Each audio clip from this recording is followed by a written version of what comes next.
एक और बड़ी खबर आ रही है, ये भी दर्शकों को बता दें। ईरान के 6 से ज्यादा शहरों में धमाके हुए हैं।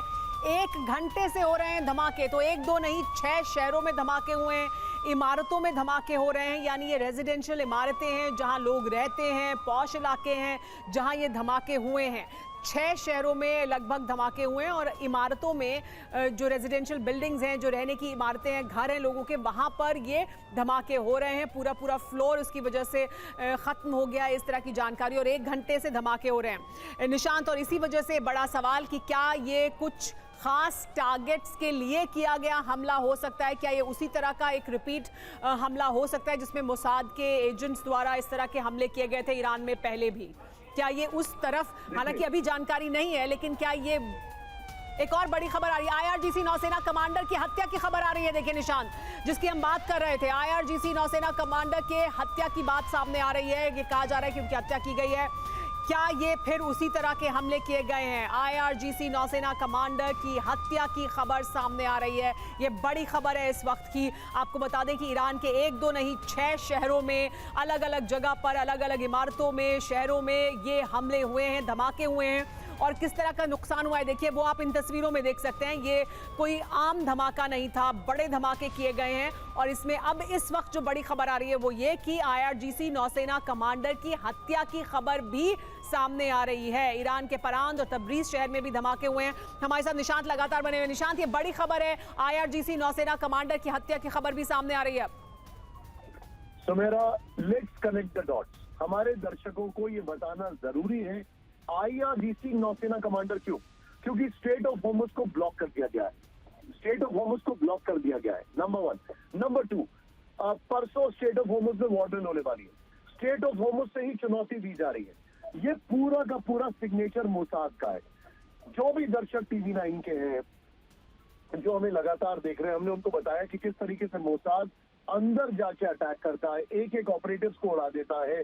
और मेरा ये हंच है, this is just the beginning. अभी आप बहुत कुछ देखने वाले हैं, and I रिइटरेट, this is just the beginning. अभी आप बहुत कुछ देखने वाले हैं। क्यों? यानी निशांत, हम ये कह सकते हैं, जो आप ये कह रहे हैं कि हम इसको इस तरह से देखें कि ये टारगेटेड अटैक्स हो सकते हैं, क्योंकि इस तरह की खबर भी अब सामने आ रही है कि आईआरजीसी नौसेना कमांडर की हत्या की खबर भी सामने है। एक और बड़ी खबर अपने दर्शकों को बता दें, ईरान के परान में धमाके हुए हैं, बंदर अब्बास में विस्फोट हुआ है, शरियार में भी धमाके हुए हैं। इसके अलावा कराच के भी कई घरों में धमाके हुए हैं। ये अलग अलग शहर हैं, यहाँ पर रिहायशी इमारतों में, घरों में धमाका हुआ है। रिहायशी इमारतों में धमाके हो रहे हैं, यानी वहाँ धमाके हो रहे हैं जहाँ लोग रहते हैं। तो क्या खास टारगेट निशाने पर हैं, और क्या ये उस तरह का ही ऑपरेशन है जो पहले भी हमने ईरान में होते हुए देखा था? और अभी फिलहाल शुरुआती तौर पर ये ठीक वैसा ही दिखाई दे रहा है, क्योंकि अलग अलग शहरों में लगभग 6 शहर हैं जिनकी जानकारी अभी तक सामने आ चुकी है। वहां पर इस तरह के धमाके हुए हैं, वो भी रिहायशी इलाकों में हुए हैं, पॉश इलाकों में हुए हैं, बड़ी इमारतों में हुए हैं धमाके। और बड़ी जानकारी ये भी कि आईआरजीसी के नौसेना कमांडर की हत्या की खबर भी सामने आ रही है। और ठीक इसी तरह का दृश्य इससे पहले भी हमने देखा है ईरान में होते हुए। हमारे साथ मनीष झा भी जुड़ गए हैं। मनीष, देखिए, क्या हम ये कह सकते हैं इस वक्त शुरुआती तौर पर, हालांकि ये जानकारी सामने है, लेकिन क्या ये उसी तरह के हमले हो सकते हैं जैसे पहले भी किए गए थे? क्या ये खास तौर पर मोसाद के ऑपरेशन, या मोसाद जिस तरह से काम करता है उसी तरह के निशान इसमें भी दिखाई दे रहे हैं क्या? देखिए, पहली बात तो यह है कि अगर ये इसमें मोसाद का सिग्नेचर है, या तो अमेरिका और इजराइल की एजेंसी का कहीं से भी रत्ती भर हाथ है, तो समझिए कि आज शाम से ये युद्ध शुरू हो चुका है, क्योंकि ईरान ने ये पोजीशन क्लियर कर दी थी। लेकिन हाँ, ये बात जरूर है कि जिस तरह के इंसिडेंट हुए हैं उसको देखकर ये लग रहा है कि ये नॉर्मल गैस लीक नहीं है। अगर गैस लीक होता तो वो किसी एक शहर में, किसी एक बिल्डिंग में होता। मसलन कि इस वक्त जो स्क्रीन पर हम बिल्डिंग दिखा रहे हैं, ये बंदर अब्बास की वो बिल्डिंग है जहां से 4 लोगों के मारे जाने की बात आ रही है, जहां पर 2 फ्लोर जो है उसमें धमाका होता है। लेकिन एक साथ कई शहरों में कुछ कुछ अंतराल पर होने का मतलब यह है कि साफ तौर पर जैसा इंसिडेंट हमने 12-13 जून की रात को देखा था, जब एक साथ ईरान की मिलिट्री की टॉप लीडरशिप खत्म हो गई थी, तो अभी यह कहना बहुत जल्दबाजी होगा कि इसके पीछे का कारण क्या है।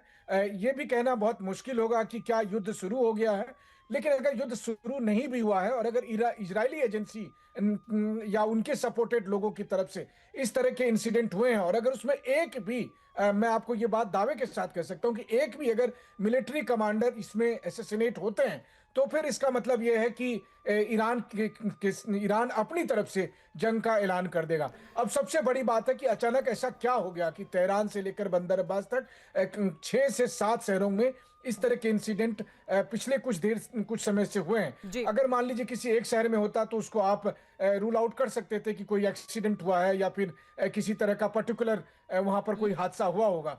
लेकिन अभी जिस तरीके की खबरें आ रही है, हालांकि मैं आपको बता दूं कि ईरान की सरकारी एजेंसी हो, ईरान की सरकारी मीडिया हो या फिर अगर आप कहें तो ऑफिशियली भी बहुत से दूसरे देशों की तरफ से भी ऐसी कोई जानकारी नहीं आ रही है। लेकिन अभी आधिकारिक तौर पर ईरान की तरफ से ऐसी जानकारी नहीं है। वापस आपके पास आते हैं मनीष। इस बीच कुछ और तस्वीरें